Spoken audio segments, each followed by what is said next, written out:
Julien. Comment allez-vous, monsieur? Eh bien écoute, comme une journée où ça se passe encore pas si mal que ça. C'est vrai, c'est vrai. Bah, merci, bonjour à tous. Bonjour à tous. Alors direct, on va faire quand même un remerciement très chaleureux à Zap Crypto qui nous a quand même bien mis en avant. Ouais, qui nous a cité, on l'a remercié énormément, ça fait plaisir. On adore ton travail en plus. Ouais, exactement. Ouais. Et on vous conseille également de la suivre.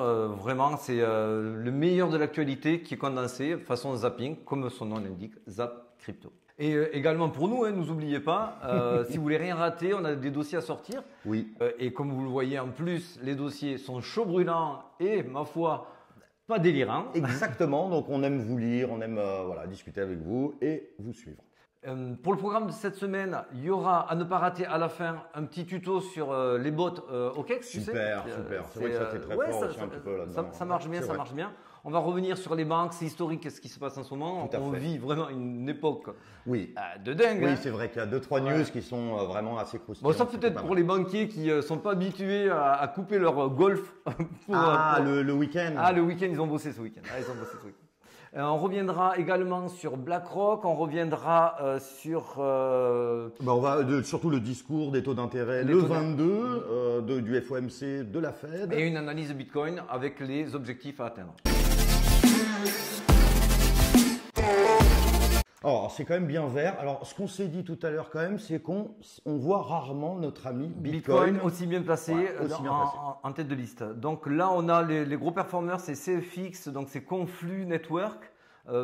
Alors moi je le connaissais vite fait de nom, c'est une blockchain qui permet d'échanger entre les blocs Asie et les blocs européens occidentaux. Donc voilà, c'est un gros pump. Ouais, on a eu Mask aussi. Alors Mask je connaissais assez peu, mais bon, qui a super performé, qui permet aux utilisateurs de réseaux sociaux d'envoyer des cryptos. Puis Stax, toujours là. Toujours. Un gros. Alors on va attaquer direct là maintenant. Nous fait la Fed? La Fed, elle imprime. Elle a méchamment imprimé, elle imprime de la dette, donc qu'est-ce qu'on voit? L'argent revient. Donc du coup, les investisseurs reprennent confiance et vous savez que dans ce jeu du chat et à la souris, c'est les liquidités qui dirigent tout. Là aujourd'hui, on leur dit, vous pouvez y aller, vos investissements sont sécurisés, amusez-vous, ne gardez pas votre argent en USD ou en fiat, mais vous pouvez y aller sur des risk-on. C'est exactement ce qui est marqué. Voilà, c'est ce qu'on lit là. Ce qu'on lit aussi, ça c'est cette nuit. Ah oui, cette nuit coordination de tous les plus gros. Oui. Allô, s'il te plaît. Allô, c'est qui? C'est Christine Lagarde? Oui, allô, Jérôme Powell? En fait, tout le monde est là. Ils se sont mis d'accord, ils sont en pleine panique. On peut même dire qu'ils sont en PLS. Oui. Et puis, c'est pas des petits, c'est Japon, Suisse, Canada, Angleterre, US et BCE. Donc, c'est absolument pas anodin. Bien sûr, sur les journaux français, c'est très petit trait. C'est normal. Et je vous assure que l'information est vraiment importante. Vraiment très importante. Aujourd'hui, limite, les banques ne se soucient quasiment presque plus du problème crypto. Est-ce que ça va leur prendre des parts de marché? Aujourd'hui, ils sauvent les meubles. Exactement. C'est vrai que c'est une grosse défiance vis-à-vis des banques, crise bancaire totale. Du coup, forcément, qu'est-ce qui se passe? Plus de FUD sur le Bitcoin, plus de FUD sur la crypto. La Fed n'attaque plus la SEC n'attaque plus personne. Et on voit même Justinson qui sort quand même du bosquet. Alors voilà, ça c'était une petite news croustillante qui est quand même assez dingue. Alors celle-ci, ça peut paraître totalement anodin, mais ça imprime un changement de paradigme complet. Le petit jeune, alors bonjour. Justinson. Oui, bonjour. J'aimerais bien vous racheter. Voilà, il a fait une proposition de 1,5 milliard de rachat au Crédit Suisse. Crédit Suisse, qui est quand même un établissement bancaire reconnu depuis des décennies. Mais moi, je ne pensais pas voir ça avant ma retraite. Tu vois. Je sais, mais tout peut Donc là c'est vraiment exactement. Et là, il commence à se dire, le monde crypto a des avantages, a des arguments, puisqu'ils arrivent même à se positionner sur un rachat possible. Bien sûr, on a forcé la main à UBS pour pas que ça se fasse et qu'ils ont été obligés de, je ne sais pas si tu l'as vu, c'était d'abord 1 milliard, après c'est passé à 2 milliards. Et puis c'était 3, et puis bon, ça a dévisé ce matin, parce que forcément le rendement des dividendes est pas forcément intéressant, donc derrière, ça donne direct. Très important aussi, BlackRock qui change aussi complètement de virage, un petit virage à 180 degrés. Un petit rappel, BlackRock, c'est un petit peu Dieu. dans la finance. Voilà, c'est celui qui a tout l'argent. Voilà. Une grande partie. La Fed, c'est Jésus. Et il y a Dieu au-dessus. Et il y a Dieu au-dessus, c'est ouais, quoi, ouais. Bon, ben eux, c'est tout simple. Ils étudient une tokenisation possible des actions. Alors là, ça veut dire que, bon, les gars, au cas où s'emmerdent avec les banques, on va quand même s'assurer que nos actions puissent quand même continuer à... Exactement, grâce à la blockchain, donc grâce à la crypto, ce qui est quand même maintenant le contraire. C'est-à-dire, je vais vous aider, vous, ceux qui détenez des actions, pour favoriser encore l'adoption, etc. Et le pompon sur le béret basque, ah bon, il considère maintenant que le Bitcoin est une valeur refuge. Ah. Alors là... Alors c'est vrai qu'on se posait la question avant en se disant peut-être que ça peut être annonciateur de très mauvaises nouvelles quand ces gens-là nous en parlent. C'est vrai qu'on n'est qu'à 28. Hein. On n'est qu'à 28 000. On n'est pas à 65 000 non plus. Ne vous inquiétez pas, quand ils vont vouloir vous piéger pour vous faire croire monts et merveilles, tout le monde sera en hyper euphorie. Le Fear and Greed Index, donc le grid, il sera au max. Vous inquiétez pas. Et là, à ce moment-là, ils vous feront croire à to the moon. Aujourd'hui, 28 000, vous faire chuter à quoi, à 20, 18? Ils en ont. Ouais, c'est clair. Rien à foutre. Et c'est vrai qu'il y a eu aussi, vous avez peut-être suivi sur Twitter, Balaji là, qui propose, qui veut pousser sur 90 jours. Alors ça, il n'arrivera pas, mais c'est toujours à 1 million de dollars. Le Bitcoin à 1 million. Il a demandé à tout le monde d'en acheter, etc. Il veut faire pression, il offre 1 million de dollars. Donc, ce qui fait une pub magnifique. Non, mais tu sais que c'est pas complètement idiot. Hein. Alors, pour moi, ça reste lunaire. Moi aussi. Mais déjà, moi, c'est un ancien DT de Coinbase. Donc, je me dis, un directeur technique qui dit ça, je regarde sa fiche. Et il a fait déjà des prédictions qui sont révélées être très justes. Donc, techniquement, il n'est pas atteint de. Tu vois, c'est pas Bruce Willis, il a ses 168 ans. Démence. Ma fille. Sleepy Joe. Ouais, ou Sleepy Joe. Non, il sait ce qu'il fait. Est-ce qu'il y a une provoque? Est-ce qu'il fait du buzz? En tout cas, ce qui est sûr, c'est qu'il mise sur un effondrement du système actuel, ce qui est pour moi quand même très peu probable à l'heure actuelle. Et effectivement, si ce cataclysme-là arrive, la valeur refuge sera encore plus Bitcoin et on le verra prendre. Bien sûr, bien sûr. Bon, on attaque direct l'analyse. Allez, c'est parti, l'analyse Bitcoin.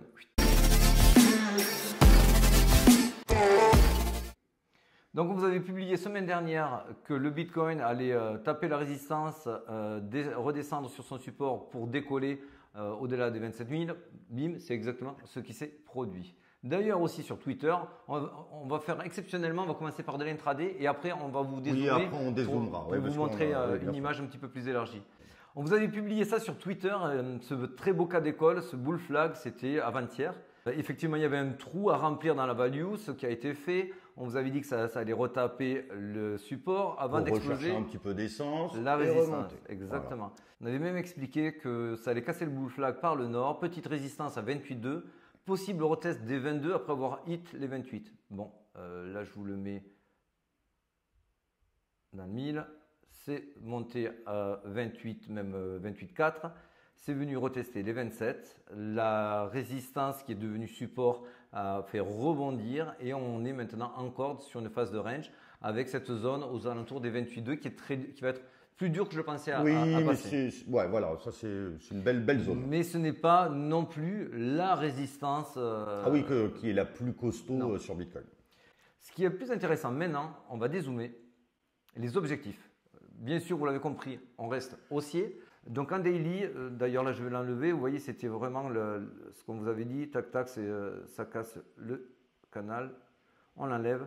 Donc on vous a fait une extension de Fibonacci, l'extension de Fibonacci vous donne un arrêt à 25, on l'a eu, on a un arrêt à 28,5, on y est en plein dedans, on le travaille.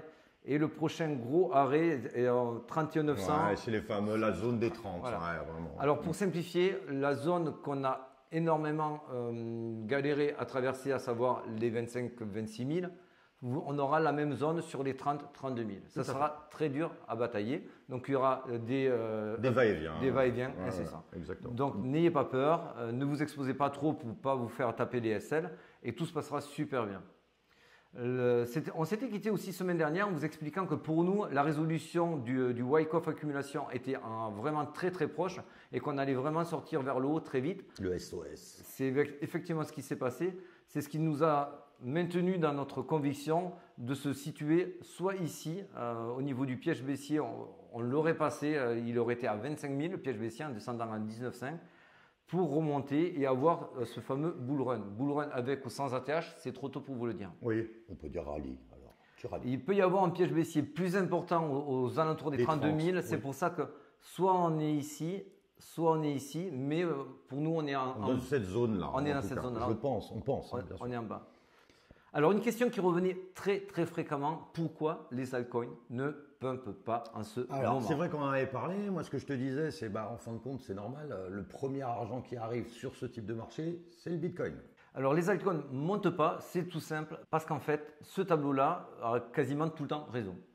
À savoir, si vous avez une dominance qui monte, donc vous l'avez ici. Si vous avez le Bitcoin qui monte, vous l'avez ici. Les altcoins, ils baissent. Parce que ça veut dire tout simplement que tout l'argent va sur le Bitcoin. Même des gens qui ont des crypto-monnaies potentiellement bien, les vendent pour du Bitcoin. Exactement. Bon, c'est ça que ça veut dire. Quand vous allez voir la dominance qui va baisser et que le Bitcoin continue à monter, là, vos altcoins vont vachement performer. Pourquoi le Bitcoin vampirise autant les flux monétaires, les inflows? C'est tout simple. Je vous le montre ici. Parce qu'en fait, on voit que le Bitcoin est en train réellement, comme le dit BlackRock, de devenir une valeur refuge. Et ça, c'est assez rare. Parce qu'en fait, sur le dernier bull run, on a cru que ça pouvait l'être. On a cru qu'il y avait une masse d'adoption. Mais on est beaucoup trop early et on n'était encore pas sûr à 100%. Et dès que ça commençait à paniquer, on s'est dit non, c'est pas le moment, on vend. Et il y a eu tout le bear market qui a suivi. Là, aujourd'hui, contrairement à beaucoup d'autres assets, il est en train de se corréler totalement depuis quelques semaines alors au gold et plus du tout au SP500, alors que beaucoup disent ah le SP500 si ça fait ça, le Bitcoin va faire ça. Non, vous voyez très bien que le SPX tâtonne, voire baisse, fluctue, et le Bitcoin, lui, il est en mode ligne droite to the moon. Donc pourquoi? Parce qu'aujourd'hui, valeur refuge, on a beaucoup moins confiance dans les actions qui sortent pour beaucoup d'ATH. Donc vous voyez ici en fait l'or est en train de faire des plus hauts sommets depuis très longtemps, exactement comme le Bitcoin. Ça devient vraiment une valeur refuge. Oui. Bon, l'or, on le savait, mais le Bitcoin aussi. Ça, c'est assez nouveau. Et c'est du coup pourquoi vous avez cette dominance qui explose et vos alts qui diminuent autant. Notamment, si vous regardez quelles sont les phases à venir, c'est toujours… Là, par contre, c'est un classique. Ça, c'est un classique. Bitcoin… Ether en numéro 2 avec peut-être BNB et un très gros aussi, on ne pourrait pas forcément savoir. Large cap, les plus gros, on va dire le top 30. Et puis après, alt season, c'est les plus petits qui décollent. Donc en gros, c'est ça. Pour résumer, d'abord l'argent va dans le Bitcoin. Une fois qu'ils sont sécurisés en se disant ça va, mon argent est bien en place. Bon, est-ce que je n'ai pas d'autre chose à faire avec mon argent? Donc, il y aura peut-être un petit peu de Bitcoin qui sera vendu. Voilà, prise de profit pour investir. Pour investir dans les large cap, voilà, puis dans les middle cap et les low cap. Exactement. Vous voyez ça comme si vous êtes chez vous, il y a un incendie. Vous allez de suite vous jeter sur votre porte-monnaie, partir en courant avec les papiers, porte-monnaie, vous allez prendre le plus essentiel. Si on vous dit non, mais c'est bon, l'incendie, il est à peu près maîtrisé, tu as du temps. Ah bon, ben là, du coup, on va récupérer un petit peu plus de choses parce qu'on aura plus le temps et on sera moins dans la panique. Aujourd'hui, c'est un petit peu la panique et c'est un petit peu l'incertitude. Donc, on va sur les valeurs qui nous pensent être refuge. C'est pour ça que le Bitcoin vampirise autant. C'est pour ça que le gold vampirise autant et que les altcoins, pour l'instant, qui n'ont pas cette sécurité affichée, ne le font pas, ne le suivent pas. Et ils montent bien quand même, hein. Je crois qu'ils montent de 10%, alors comparé à notre ami Bitcoin qui est monté de plus de 25%. On le voit d'ailleurs ici, hein, on est encore en Bitcoin season, mais quand on est ici, ça veut dire qu'on n'est pas loin d'un flippening. Hein, on risque à basculer sur la Bitcoin season, et là on vous le dira si c'est le moment ou pas de changer de vos Bitcoins, vos large cap en des projets un petit peu plus sympathiques. Alors avant de finir avec le fameux bot. Ouais, le fameux bot qui va être top. Là, je voulais juste faire un petit parallèle. Le 22, donc c'est-à-dire d'ici 2 jours, on a le FOMC, discours de Powell. Il risque d'augmenter les taux de 25 points. Si par contre, ils sont à 0, vous allez voir encore une mèche. On en avait parlé la semaine dernière. Et je voulais faire aussi un tout petit topo, parce qu'on en a discuté aussi un petit peu ensemble. Comme disait Burry, on arrive sur des montées assez folles sur les taux. Si ça se stabilise en plateau, on ne sait pas combien de temps, ça peut durer 4-5 mois. Ça sera le temps d'un bull run. J'ai étudié un petit peu la crise de 2000, 2008, etc. Après, vous avez un effondrement crack, donc ça veut dire ne pas vous faire peur ni rien parce qu'on ne sait pas ce que va faire le Bitcoin, mais c'est juste de dire cet intervalle de temps, c'est pour nous. Après, il faudra réétudier. C'est un petit peu ce qu'on vous vend faut faire aussi. Toujours un petit peu attention. Voilà, là, pour c'est le nous, côté long terme. On vous vend un bull run ou un très beau rallye en 2023. En 2024, on se dit ça va être piégeux. Ouais. Donc, voilà. C'était juste prenons ça. ce qu'il y a à prendre maintenant. Pour en revenir en tweetos à qui j'ai répondu tout à l'heure, la Fed a un petit peu les mains liées, une marge de manœuvre très faible. Ils avaient très certainement prévu d'augmenter de monter à 5 le taux d'intérêt. Ils savent aujourd'hui que s'ils font ça, ils vont accentuer le problème des banques puisque tout leur taux… Encore moins de marge, donc encore moins de prêts pour si vous voulez acheter un appartement, une maison, bref. Et moins de confiance, les gens qui retirent leur placement puisque ça ne leur rapportera de moins en moins. Et donc aujourd'hui, c'est pour ça que le consensus est resté à 5, mais on s'attend quand même en 4,75. Voilà, c'est-à-dire… Voilà, donc ça c'est intéressant. Il faut le suivre, donc je vous conseille toujours d'aller voir les Fed Fund Rate, vous allez sur n'importe quoi, TradingView, etc., de voir un petit peu l'évolution des taux. Vous pouvez regarder aussi les crises passées, là où c'est bien monté, etc. Vous regardez la crise Covid en 2020, là où le Bitcoin était à 3007, on avait atteint un plateau et une petite descente et le crash est arrivé. Donc voilà, faire toujours bien attention si on est quand même bien haut là. Quand même. Alors on va vous faire rapidement ces fameux bots. Donc là on est sur OKEx, si vous voulez un lien d'affiliation je vous le passerai, demandez-me-le à MP, mais nous c'est pas notre fonds de commerce, on n'est pas là pour gagner 3 sous. En tout cas là les bots sont sur OKEx, ça fonctionne à peu près pareil sur BitGate et Bybit. Alors comment ça fonctionne? C'est simple, vous allez dans Trader, vous allez dans Créer un bot, vous arrivez sur la fenêtre où je suis, vous choisissez BTC USDT PERP que vous cliquez ici. Et vous arrivez sur cette fenêtre qui vous propose du coup de créer votre bot, soit en manuel, soit en recommandé. Alors si vous cliquez en recommandé, vous avez des bots qui ont été pré-créés. C'est des copy trading, on va dire, un petit peu. C'est pas tout à fait du copy trading parce qu'un bot reste un bot et du trading, c'est du trading. Un bot, lui, va t'ouvrir, te fermer des positions en permanence, que le copy trading va juste faire ce que l'autre personne fait. Il y a un côté automatisé. Donc là, si vous voulez le faire en manuel, c'est ce que je vais faire avec vous. Donc là, on est sur le BTC, le cours actuel est à 27 800. Donc je vais lui mettre le cours le plus bas, on va faire un bot sur du long. Hein. Donc je vais mettre le cours le plus bas à 26 000. Le cours le plus haut, on va mettre 32 000. Donc le but, c'est qu'il va taper, il va aller chercher de profit, il repart en bas et on recommence. Exactement, c'est qu'en fait, lui, à chaque fois, il va ouvrir et fermer des positions quand il atteint ses objectifs. Et est-ce que tu le mets plutôt dans une période de range ou une période de tendance? Là, en ce moment, on est sur une tendance haussière, donc je vous conseille plutôt d'ouvrir des longues. Donc c'est pour ça que là, j'ai mis un long, mais je vais vous faire aussi un neutre qui, lui, le neutre va vous prendre des positions longues et short suivant où il se situe dans le range.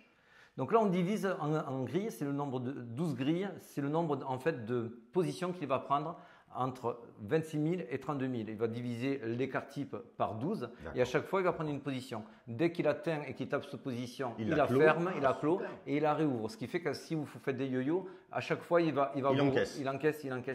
Okay. Donc on met 12 grilles. Je vous conseille de ne pas mettre beaucoup de levier, comme ça vous êtes pas trop exposé. Donc moi je mets du 4, ensuite vous mettez le montant que vous voulez mettre. Donc moi j'y mets 2000, hop, hop, créer, hop, et c'est parti. Bot créé. Ok, je vais vous créer le même parce qu'il va y avoir une zone de range qui va durer assez longtemps. Je vous mets le même en neutre, donc avec les mêmes zones, 26 000, 32 000. Même nombre de grilles, 12. On le met en x4. Confirmé. On lui met 2000 à lui aussi. Et c'est parti. Hop, confirmé. Bot créé. Ensuite, pour aller voir vos bots, vous descendez. Ils sont là les petits. Les deux petits bots sont ici, donc il faudra aller dans Trading Bot 2 et grille contrat court terme 2. Voilà, une fois que vous avez créé vos deux bots que vous avez ici, hein, donc je vous conseille toujours, pour surtout le neutre, de rajouter un stop loss. On va le faire ensemble. Donc, qui peut être un Take Profit. Moi, je vais le positionner à 32 100. Pourquoi? Parce qu'en fait, si il dépasse les 32 100, lui, il va être en haut de range. En haut de range, il s'attend à ce que le cours redescende. S'il redescend, ça veut dire que lui, il va vous positionner un short. Donc, si vous montez, il va vous mettre des pertes et elles ne s'arrêteront pas puisque vous sortez du range de travail. Donc, quand vous sortez du range, mettez-lui un stop loss. Je ne le fais pas pour celui de long parce que pour moi, le marché à moyen terme va aller au-dessus. Donc, même s'il passe en dessous du bas du range, à savoir 26 000, je vais le laisser tourner. Il tournera dans le vide. Il me fera absolument zéro frais. Et il reviendra dans la zone. Il me refera des gains à ce moment-là. Donc, pour lui, je ne vais pas lui mettre de stop loss ni de take profit. Je vais le laisser tourner. C'est bien sûr valable tant que vous restez dans ces zones de range. Quand vous changez de zone de range, il faut les fermer. C'est ce que j'avais fait semaine dernière. Pour pouvoir ensuite les réouvrir dans la bonne tout à fait. D'accord. Voilà, n'hésitez pas à nous envoyer des MP si vous n'avez pas trop suivi ou compris comment on fait cela. Moi, j'étais satisfait, c'est pour ça que je me suis dit, je vais vous le montrer. J'étais vraiment. C'est super parce que c'est vrai que toi, tu t'y connais plutôt bien, on va dire. Il utilise aussi beaucoup les bots en plus.